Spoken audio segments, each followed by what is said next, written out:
bu çok güzel. Biz qisqa. Mana bu olti volt, to'g'rimi? Mana pilusi ulangan bo'ladi, pastki yengli bo'ladi, to'g'rimi? Undan keyin induktor bo'ladi bu. Aka shuni o'zing tushunsan bo'ladi, baribir qo'shib ochadi, shu tamom. Endi mana bu birinchi tok ketgan paytda mana pilus bo'ladimi? Pilus minus bo'ladida, mana kuchlanish oladi qanchalik vaqtga. To'g'ri.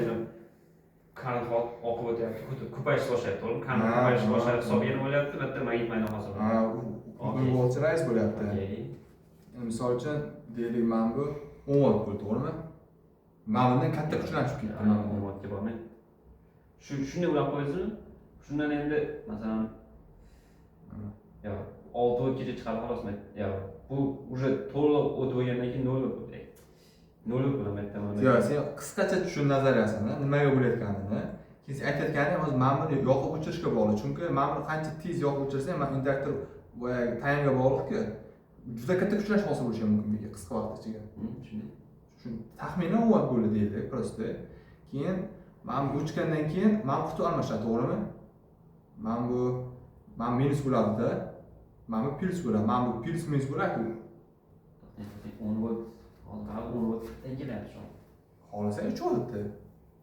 Yo'q, 6 volt emas, 6 volt emas, 10 volt qanday kelyapti?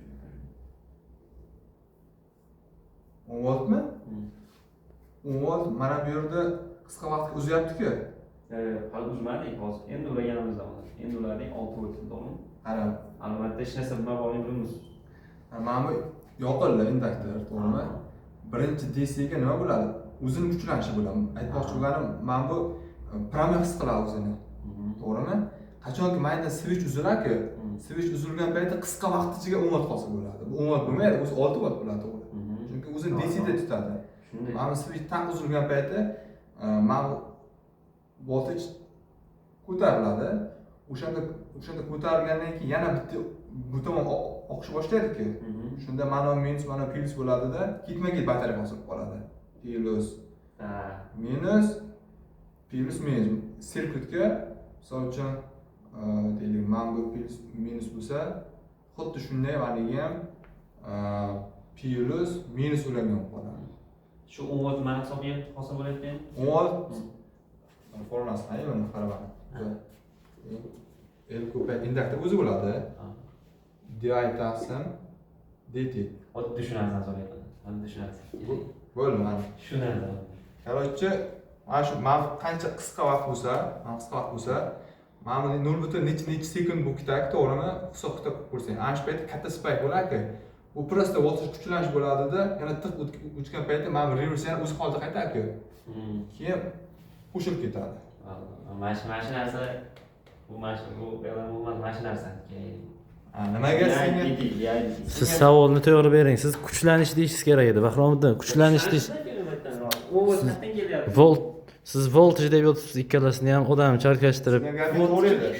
O'zi aslida 6 volt bo'lsa 6 volt bo'ladi-da, sen nimaga aynan 6 voltdan 1000 voltga, 20 voltga misol uchun ko'tariladi demoqchi, to'g'rimi?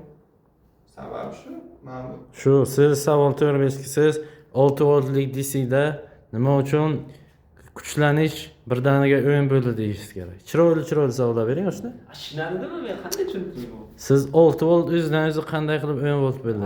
Hammat nazar ostida 6 volt edi. Mana 6 volt edi. Nimaga bitta endi 10 volt qanday o'zidan katta kuchlanish berib olyapti? Bu yoqqa borishimizdan oldin siz boshqacha aytdingiz. Induktorga bog'liq, chunki mana qiymat o'zgaryapti-ku. Keyin taymga bog'liq bo'ldi.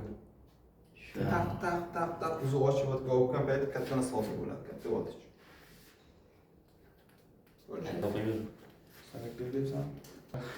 Salomat, rahmat. Obuna bo'linglar kanalimizga. Maningizga sog'lik, salomatlik.